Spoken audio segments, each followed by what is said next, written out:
It's the way you look at me, just as you're falling asleep, like it's already a dream. It's the way you held me near, like I was fighting your fears and holding back all your tears. You know, there are so many people out there that are still thinking you need a certain type of gear to do landscape photography. And for some areas of photography, for example, sport photography, it's completely true. You do need long telephoto lens and other body kits and stuff like that. But for landscape photography, for travel photography, even for portrait and weddings, for example, you can do that type of photography by using your phone. I mean, the advancement in technology that exists today enables you as a photographer to use even a small tool like this and to produce some interesting photos. Today's challenge is going to be me trying to photograph inside the forest with my Samsung S7 Edge. It's a phone that I have for almost 2 years now, and as a tripod I'm going to use this small and cheap thing. Now, few words about this phone. It enables me to photograph in Pro mode, and in Pro mode I can set all the elements that I want except for aperture. Another plus is that in Pro mode it gives me the ability to save RAW, and that gives you a lot more room to edit your photos. The reason for which I came into the forest to do this challenge is first because the forest is a challenge by itself. It's really difficult to go inside the forest and come out with some good and interesting shots. Secondly, it's really dark, especially in a day like this when it's cloudy. And this gives me another challenge to produce photos that have low ISO, or as low ISO as possible. I'm gonna photograph in a 4:3 format, and that is because I feel that I can use the entire surface of that little sensor, and also because 16:9, I think it's too wide to do portrait mode shots. The type of shot that I'm going to do is going to be panoramas, details, close-ups. From time to time the sun goes through the clouds and we have some areas of light, and that is something that I want to also explore. Now, the first thing that I noticed when using the phone is that I'm feeling free. When I only have this in my hand to photograph and I don't carry that heavy equipment, I'm feeling free. The first shots that I'm going to take are going to be some details. I see these beautiful ferns and rocks. Of course, the rain from the last days made all the vegetation really saturated, and the images look really nice. And now I have these small plants that also look interesting, and also the bark of the tree. The only minus is that this small tripod doesn't allow me to do shots like this. You know, time's in short supply.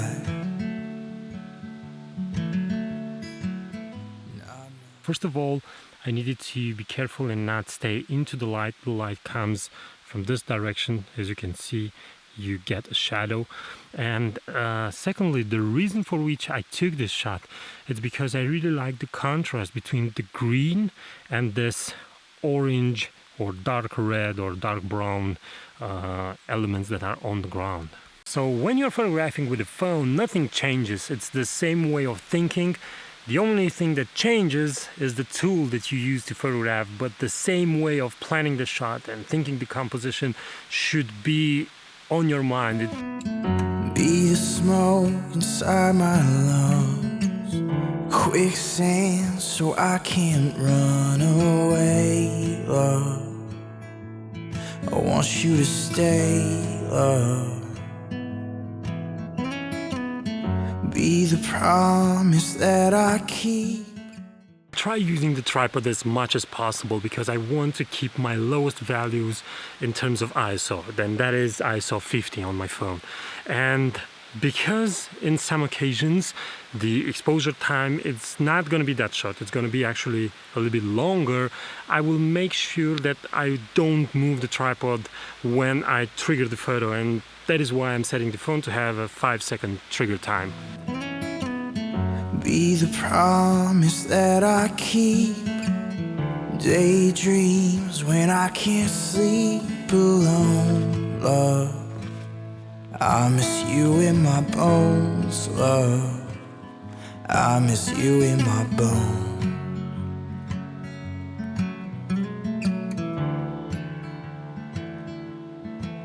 This is the advantage of a tripod like this. So again, I'm after trails inside the forest or gaps between trees, and I position myself in such a way that you see it as a trail, even though it's not a trail, a true trail, but I'll photograph it as it is. I'm not happy with the result from here. Think here it's a much better shot, but we'll have to. Another thing that I'm trying to avoid are gaps in the trees, places where you can see the sky. Why? Simple. Over there is going to be an overexposed spot, a white spot, that will draw the eye and make the image unpleasant. So I'll eliminate that from the start.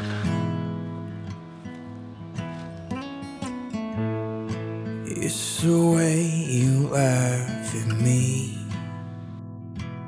and how I always agree when I don't know what you mean. And it's the way you say my name. I found this massive tree that has fallen, and I think this is a too good opportunity to pass. There are all sorts of beautiful details. As you can see, these mushrooms over here, and also these kind of details, the bark and the moss that it's growing on this tree.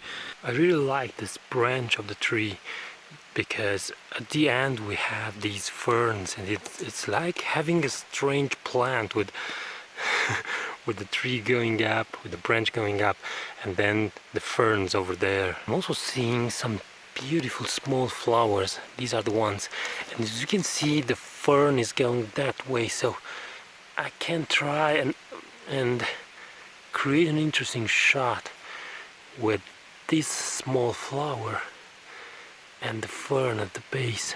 These spots of discoloration in the bark of the tree look really great, especially if you isolate one of them, something like this or maybe in portrait mode.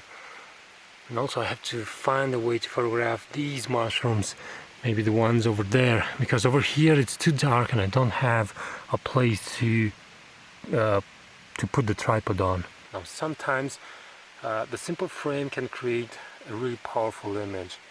That is why you need to stop and to give time to nature to reach to you, to reach into your soul, and to give you time to actually see the beauty that it's all around you.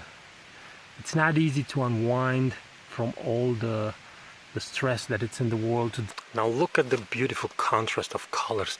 Look how beautiful the green looks over here and the orange of these mushrooms.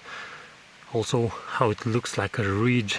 It's really beautiful. It's simple. I hiked a little further, and right now, as you can see, I'm in the front of a trail, but I'm not gonna shoot in this direction over here, but I'm gonna concentrate to this place over here. It's much more intimate, it's much more easier to isolate, so I'm gonna use this tree and this tree as my stopping element to frame the trail.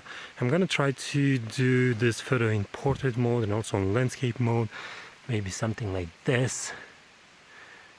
Yeah, that will look interesting. You need to be careful not to have too much light in this part over here, because too much light, like it is right now, will distract the eye. So that is why you need to block that with this tree on the right. Simple thing, simple way of thinking about things. Just realized how much I talk in this video. I think it's crucial, it's essential for you to understand certain things. I mean, that's the purpose of this channel, not to show you only beautiful B-roll and beautiful cinematic footage, but also from time to time a video where I talk all the time.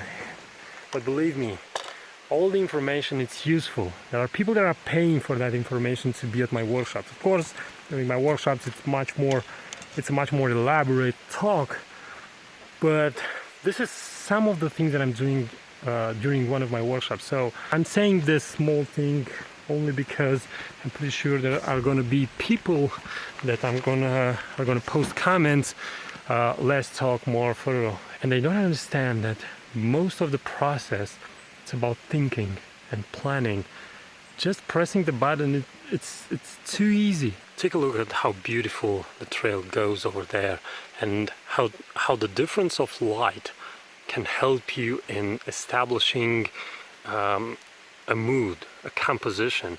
This way I can take you on a journey, and I will leave you over here in the light. Now I also have a question for all of you that are following my video up to this point.